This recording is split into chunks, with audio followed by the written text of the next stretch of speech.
To replace the parking brake shoes, you will need to safely raise and support the vehicle, remove the rear wheel, the caliper, and the brake disc to get to this point in the video.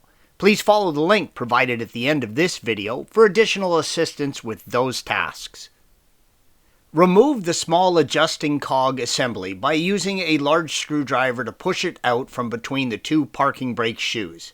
With some effort, the cog assembly should pop out, leaving a little bit of slack between the two parking brake shoes.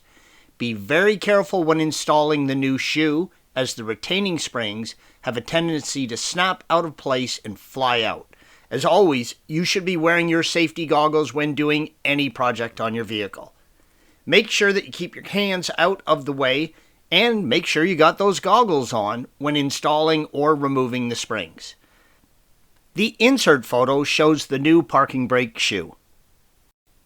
Using a pair of pliers, grab and unhook the parking brake spring from the brake shoes as indicated by the green arrow.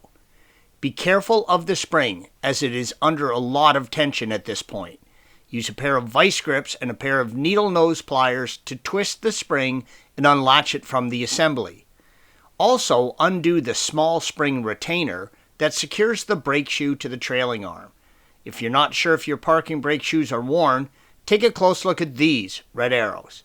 The brake lining on this particular shoe actually looks pretty good and probably wouldn't warrant replacing. Installation is the reverse of removal. Thanks for watching. Be sure to subscribe to our channel and check out another video in this series.